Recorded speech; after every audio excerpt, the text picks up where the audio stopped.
ये कंसोलिडेशन का जो प्रोसेस है, जो अमल है, ये चल रहा था और जो कानून मुझे हक़ देता है, उसके मुताबिक मैं वहाँ मौजूद था अपने रफ़क़ा के साथ। समीर खोसा साहब थे, अबूज़र सलमान न्याज़ी साहब थे, दीगर हमारे वकला मौजूद थे और मैं कानूनन एक हक़ रखता हूँ कि इस तमाम अमल को मैं देख सकूँ, मेरे सामने ये हो। ये हंगामा एक बरपा हुआ, 15-16 लड़के उनको अंदर आने दिया गया, मैं समझता हूँ। अब बिल्कुल बात वाज़ेह है कि ये एक हंगामा जानबूझकर पैदा किया गया ताकि इसको जवाज़ बनाया जा सके, वरना मुमकिन नहीं था कि रिटर्निंग अफ़सर का जो दफ़्तर है, जिसके बाहर बड़ी तादाद में पुलिस भी मौजूद थी, फ़ौज के लोग भी मौजूद थे, वो इन लड़कों को अंदर आने देते। इन्होंने आकर लाठियाँ चलाई कुछ चंद लम्हों के लिए और उसके बाद ये चले गए, हालात पर काबू पा लिया गया और जो कंसोलिडेशन का अमल था, उसको शुरू हो जाना चाहिए था।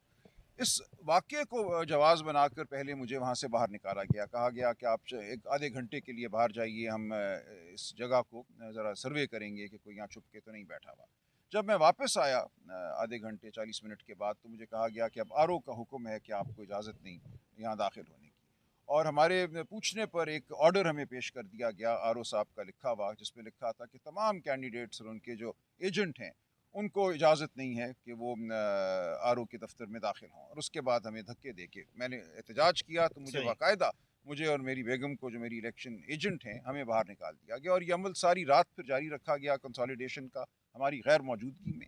हमारे पास जो फॉर्म 45 हैं, यानी कि हर पोलिंग स्टेशन से जो नंबर हमारे पास आए हैं, उनके मुताबिक बड़ी वाज़ेह मैं 1 लाख की बर्तरी से ये हल्का जीत चुका हूँ। सही है। मेरे वोट इन्होंने जो सुनाए, आज जो फॉर्म 47 गैर कानूनी तरीके से इन्होंने जारी किया, यानी कि जो तमाम रात ये अमल करते रहे, उसके नतीजे में जो दस्तावेज़ आज इन्होंने जारी की, उसमें मुझे 1,60,000 वोट दिखाए गए हैं मेरे और मेरे जो खिलाफ एक उम्मीदवार थे, उनके 1,72,000 वोट दिखा दिए गए हैं, जो मियाँ नवाज़ शरीफ के वोटों से भी ज़्यादा हैं।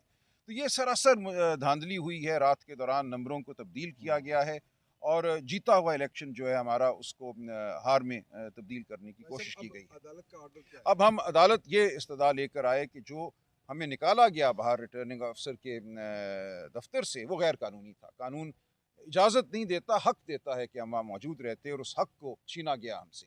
तो अदालत ने नोटिस लिया है इस बात का, आरओ को और इलेक्शन कमीशन के नुमाइंदगान को बुलाया है पीर वाले दिन और उस दौरान ये हुक्म दिया है कि जो रिज़ल्ट्स का ऐलान किया है हल्का एनए 128 से आरओ ने, उन पर कोई अमल नहीं होगा और आरओ को हुक्म दिया है कि तमाम अमल जो है कंसोलिडेशन का, जो उसने मुझे बाहर निकाल कर रात की तारीकी में किया, उस अमल को दोबारा किया जाए। ठीक है। यानी जो रिज़ल्ट दिया गया है, वो कलअदम है। कोई शख्स अब ये नहीं कह सकता कि वो हल्का एनए 128 से कामयाब स्टे हो गया उम्मीदवार है। वो सारा बिल्कुल वो प्रोसेस। ख़त्म हो गया मामला और उस प्रोसेस को दोबारा करने का हुक्म हो